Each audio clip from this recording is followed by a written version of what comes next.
Imagine if you had a pen pal that you wrote to every day, or someone that you spoke to on the phone for years and years, and then you meet them in person for the very first time.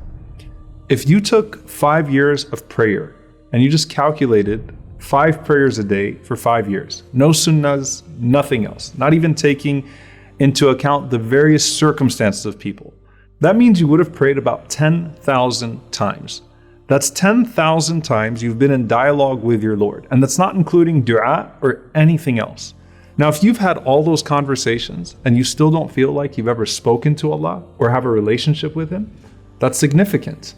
If you have a relationship with Him in this dunya, He's not going to let you down in the akhirah. As the Prophet ﷺ said, وَلَا يَتَوَلَّ اللَّهَ عَزَّ وَجَلَّ عَبْدًا فِي الدُّنْيَا فَيُوَلِّيهِ غَيْرَهُ يَوْمَ الْقِيَامَةِ. Allah does not take someone as a friend in this life and then entrust him to someone else on the Day of Judgment.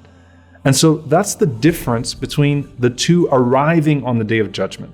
Abu Hazim rahimahullah was asked, how will returning to Allah be like? He said, as for the obedient one, his return is that of a loved one who is absent, whose family is eager for his return. And as for the sinner, it's like the return of a runaway captive, and his captor is angry. All of this is to say that the Day of Judgment is not just when you meet your deeds, but more importantly, it's when you meet your Lord with your deeds.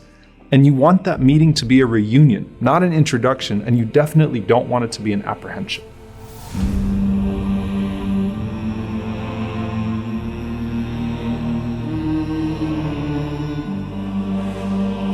إِنَّا نَخَافُ مِنْ رَبِّنَا يَوْمًا عَبُوسًا قَمْطَرِيرًا. Verily we fear from our Lord a distressful day. فَوَقَاهُمُ اللَّهُ شَرَّ ذَلِكَ الْيَوْمِ وَلَقَاهُمْ نَضْرَةً وَسُرُورًا. So Allah spared them of the horror of that day and gave them radiance and inner joy. The Prophet ﷺ said that Allah has said, by my might, I will never combine in my servant khawfain wa amnain, 2 feelings of fear or 2 feelings of security. If he feared me in this world, I will make him feel safe from me on the Day of Judgment. And if he felt secure from me in this world, then I will make him fear me on the Day of Judgment. So those that ignored Allah in this life and were blind to His guidance are ignored by Allah in the afterlife, and they're unable to see Him. They just feel His anger. كَلَّا إِنَّهُمْ عَنْ رَبِّهِمْ يَوْمَئِذٍ لَمَحْجُوبُونَ. The disbelievers are veiled from Him. And this causes them even greater apprehension because they will know His presence and they will sense His anger, but they see nothing of Him subhanahu wa ta'ala that comforts them. As for the believers, they get to see Him in that assembly, but not in the full sense of blessing that is present in Jannah. So how does Allah arrive to this gathering and introduce Himself to the righteous? The Prophet ﷺ said, يَتَجَلَّى لَنَا رَبُّنَا عَزَّ وَجَلَّ يَوْمَ الْقِيَامَةِ ضَاحِكًا. Our Lord will present Himself to us laughing on the Day of Judgment. Subhanallah. Like Abu Razin radiallahu anhu said when he heard the Prophet ﷺ describe the laughter of Allah, he said, لَن نَعْدَ مِن رَبٍّ يَضْحَكُ خَيْرًا. We will never be deprived of good by a Lord who laughs. And this is a gift to the believers that puts them at ease in that gathering. So who are those we find ease for in this first sight of Allah? Now, you have the continued theme of humility in the ahadith. So there's one hadith, whoever controls his anger at the time when he has the means to act upon it, then Allah will fill his heart with contentment on the Day of Judgment. Allah will restrain his anger from him. But then you have this constant theme with these opening announcements from Allah subhanahu wa ta'ala about the people who are going to be granted contentment. There's one narration with a slight weakness in its chain that the Prophet ﷺ said that Allah will announce on the Day of Judgment, سَيَعْلَمُ أَهْلُ الْجَمْعِ الْيَوْمِ مَنْ أَهْلُ الْكَرَمِ, that the people of this gathering are going to know today who the people of nobility are. And they say, and who are they, Ya Rasulullah? Who are they, O Messenger of Allah? And he said, أَهْلُ الذِّكْرِ فِي الْمَجَالِسِ, those people who are distinguished by their remembrance of Allah subhanahu wa ta'ala. Now, almost every narration about those who are granted contentment as they stand there when hellfire and paradise have been brought forward and Allah subhanahu wa ta'ala addresses the gathering has to do with being a person of dhikr, has to do with being a person of remembrance. Imran ibn Hussein radiallahu ta'ala anhu, he reported that the Messenger of Allah sallallahu alaihi wasallam said, verily the best servants of Allah on the Day of Judgment are al-hammadun, those who used to constantly praise Him.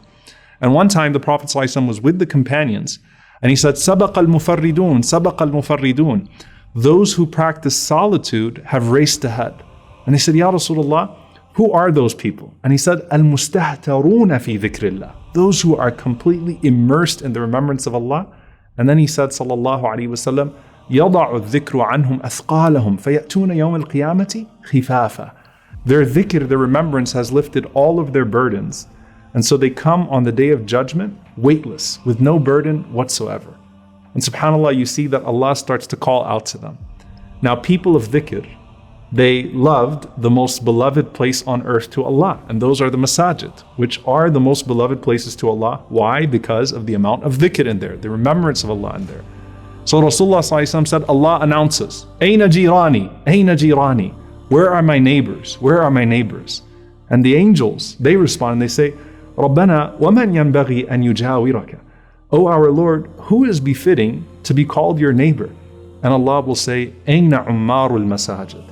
Where are those who used to frequent the masajid, those who were regular in my houses in this world? Then the Prophet ﷺ said, ثُمَّ يُمَيِّزُ الْعُلَمَاء. Allah then distinguishes the scholars. And remember, the righteous scholars are called what in the Quran? They're called Ahlul Dhikr, the people of remembrance. And these are the opposite, of course, of the hypocrites amongst them. May Allah protect us, who have their own humiliation on the Day of Judgment. These are the sincere scholars who lived what they taught. And they used their knowledge to get close to Allah. إِنَّمَا يَخْشَى اللَّهَ مِنْ عِبَادِهِ الْعُلَمَاء.